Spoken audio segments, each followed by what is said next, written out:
नमस्कार साथीहरू, यहाँहरूलाई इतिहास सम्बन्धी छोटो जानकारीमा स्वागत छ। म नेपालको इतिहास सम्बन्धी छोटो जानकारी दिन गइराखेको छु।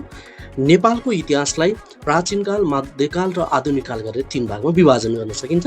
प्राचीनकाल नेपालको प्रारम्भदेखि नेपाल सम्वत सुरु हुने बेलासम्म विक्रम सम्वत 936 सम्म गोपाल वंश, अहिर वंश, किरात वंश र लिच्छवी वंशले शासन गरेका थिए।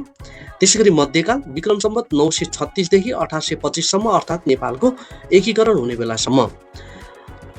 आधुनिक काल विक्रम सम्वत 1825 देखि हालसम्म।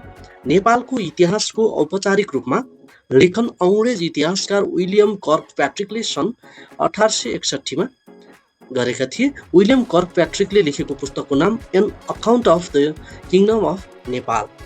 नेपालको ऐतिहासिक विकासक्रमलाई 3 भागमा विभाजन गरेको छ। यहाँलाई सम्झिनलाई नेपालको सुरुदेखि नेपाल सम्वत सुरुसम्म, त्यसपछि नेपालको एकीकरणसम्म सम्झिनुभयो भने 3 भागमा सजिलै याद हुन्छ। नेपालको इतिहास शिरोमणि भनेर कसलाई चिनिन्छ? बाबुराम आचार्यलाई चिनिन्छ। बाबुराम आचार्यले लेखेको पुस्तक नेपालको संक्षिप्त वृत्तान्त। नेपाल शब्द उल्लेख भएको प्रथम अभिलेख कुन हो? वसन्तदेवको समयको टिस्टुङको अभिलेख हो। नेपाल शब्दको प्रयोग सर्वप्रथम कहाँ भएको थियो? अथर्ववेदमा भएको। नेपाल उपत्यकालाई बसोबासयुक्त बनाउने व्यक्ति मञ्जुश्री चीनका हुन्। मञ्जुश्रीले काठमाडौँ उपत्यकामा बस्ती बसाएका थिए भनेर हामीले याद गर्न सक्छौँ। नेपाल आउने बुद्धहरू विपश्वी, सिकी, विश्वम्भू, मञ्जुश्री, क्रकुन छन्द। नेपाल सम्वतको सुरुवात राघवदेवको पालामा भएको थियो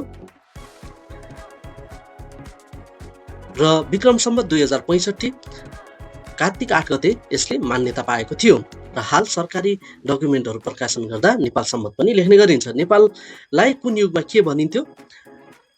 सत्ययुगमा सत्यवती, त्रेतायुगमा तपोवन, द्वापर युगमा मुक्ति सोपान, कलियुगमा नेपाल। यहाँहरूले चाहिँ सतमुने भनेर याद गर्न सक्नुहुन्छ। सतमुने भनिराख्नुभयो भने याद हुन्छ। हस् त, धन्यवाद।